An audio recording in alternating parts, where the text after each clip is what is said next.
Class 12th physics एक एक number का क्वेश्चन हल कराया जाएगा। ठीक है, चलिए शुरू करते हैं। तो क्वेश्चन पहला है आपका +2.50 डायोप्टर तथा -3.75 डी डायोप्टर वाले दो लेंसों को मिलाकर एक संयुक्त लेंस की फोकस दूरी ज्ञात कीजिए। दो लेंसों का क्षमता दिया है, यानी कि क्षमता को हम दिखाते हैं कैपिटल पी से, उनका मान दिया है और कह रहा है आपको फोकस दूरी निकालिए। ठीक है, यानी कि एफ मान निकालना है। दो क्वेश्चन करवाएंगे, दोनों क्वेश्चन को आपको हल कर लेना है और आपका यहाँ से नंबर क्लियर हो जाएगा। ठीक है, तो हल लिखेंगे। आपको पेपर में प्रश्न नहीं लिखना है, केवल संख्या निकलना है। हल में आप सबसे पहले लिखेंगे दिया है। क्या लिखेंगे? दिया है, यानी कि इस प्रश्न में आपको क्या दिया है जिससे आप प्रश्न लगा सके। तो दिया है क्षमता। क्या दिया है? क्षमता को दिखाते हैं पी से। क्या दिया है? क्षमता।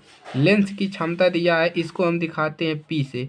तो दो बार दिया है क्षमता, तो इसको P1 कर देंगे और उसको P2, यानी कि प्लस दिया है 2.50 डायोप्टर और कामा P2 लिख लीजिए। कितना दिया है? -3.75 डायोप्टर। ठीक है, दो मान दिया है। अब हम क्या करेंगे? फार्मूला क्या होता है आपका? P बराबर होता है क्षमता निकालने के लिए कितने भी क्षमता दिया गया है सबको जोड़ दीजिए, यानी कि P1 प्लस P2 कर लीजिए। चलिए, P1 का मान कितना है? प्लस का 2.50 डायोप्टर। ठीक है, और प्लस माइनस इसका मान कितना दिया है? P2 का मान यहाँ पर रखेंगे तो माइनस है 3.75 डायोप्टर। ठीक है, अब देखिए, अब 3 में से 2 घटाएंगे कितना मिलेगा? 1 बचेगा। ठीक है, माइनस का अंक ज़्यादा है तो यहाँ पर माइनस माइनस 1.75 में से 50 घटाएंगे, यानी कि 75 में से 50 घटाएंगे, बचेगा 25। ठीक है, और इसका मात्रक भी क्या होता है? डायोप्टर डी होता है। तो कितना मिल गया? 1.25 डायोप्टर। अब हम क्या निकालेंगे? फोकस दूरी हमको निकालना है। क्या निकालना है? फोकस।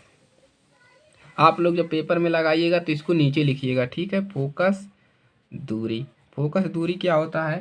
तो फोकस दूरी यानी कि P बराबर होता है 100 बटा में, F बराबर 100 बटा में P। ठीक है, चलिए, तो ये होता है P बराबर 100/F सेंटीमीटर। तो इसको परछांतर कर दिया आपको इधर। चलिए, तो 100 बटा में P का मान कितना निकला है? माइनस का 1.25 बराबर। देखिए, दशमलव हटाएंगे तो ऊपर जीरो बढ़ेगा, 2 जीरो बढ़ेगा, दशमलव के आगे 2 अंक है तो ऊपर 2 जीरो बढ़ जाएगा। तो कितना हो जाएगा आपका? 2 जीरो था, 2 जीरो बढ़ाइए, बटा में हो जाएगा 125 माइनस का।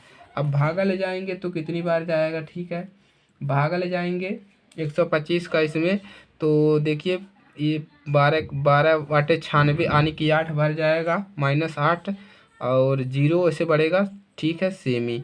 तो माइनस कितना मिल गया? -80 सेंटीमीटर। ठीक है, ये आपका मिल गया फोकस दूरी। ठीक है, चलिए अब दूसरा क्वेश्चन लगा लेते हैं।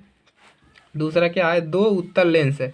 उत्तल लेंस की फोकस दूरी जो होती है वो क्या होती है? वो प्लस होती है। ठीक है, उत्तल लेंस चाहे उत्तल दर्पण हो, फोकस दूरी का मान प्लस होता है। प्रत्येक की फोकस दूरी दिया है 20 सेंटीमीटर, यानी कि दोनों लेंसों का जो फोकस दूरी है 20 सेंटीमीटर है। हमको इसकी क्षमता निकालना है, यानी P का मान ज्ञात करना है। चलिए, सबसे पहले क्या लिखेंगे? दिया है। दिया है, यानी कि फोकस दूरी F1 का मान, दो फोकस दूरी, एक ठो F1 एक ठो F2 कर लेते हैं। F1 और F1 का मान दिया है 20 और F2 का मान भी दिया है 20। ठीक है, 20 सेंटीमीटर। ठीक है, चलिए 20 सेमी, और ये भी कितना दिया है? 20 सेमी। ठीक है, और क्या दिया है?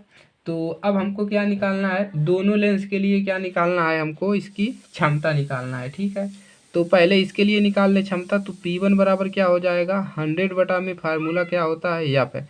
एक F1 का निकालना है तो 1 करेंगे, बराबर कितने मिलेगा? 20 100 बटा में F1 का मान 20 बराबर कितना मिलेगा? 20 5 100, यानी कि कितना मिलेगा? माने कि 5 क्षमता का मात्रक डायोप्टर कामा। अब इसका निकालेंगे F2 के लिए, तो P2 लिखेंगे 100 बटा में F2 वाला रखेंगे, तो यानी कि हो जाएगा 100 बटा में आपका हो जाएगा 20। ये भी कितना मिलेगा? ये भी मिलेगा 5 डायोप्टर। ठीक है, ये भी 5 ही मिलेगा। अब क्या करेंगे? दोनों को जोड़ लीजिए। अब P बराबर होता क्या है? अब P बराबर होता है P1 प्लस P2 बराबर, P1 का मान निकला है 5 प्लस P2 का मान भी 5। ठीक है, अब बराबर कितना हो जाएगा? प्लस का 10 और क्षमता का मात्रक डायोप्टर, यानी कि P बराबर आपको कितना मिल गया 10 डायोप्टर। ठीक है, यही आपको निकालना था। तो वीडियो को लाइक करिएगा, चैनल पर नए हैं सब्सक्राइब कर लीजिएगा। आपको दो फार्मूला याद करना है, एक P बराबर 100/F, ठीक है, और ये वाला होता है P बराबर P1 + P2, यानी कि क्षमता जोड़ने जो जितने भी क्षमता है उसको एक साथ जोड़ा जा सकता है। ठीक है, तो कोई दिक्कत नहीं है समझने में यहाँ पर। ठीक है, चलिए मिलते हैं नेक्स्ट क्लास में, तब तक के लिए जय हिंद, वंदे मातरम।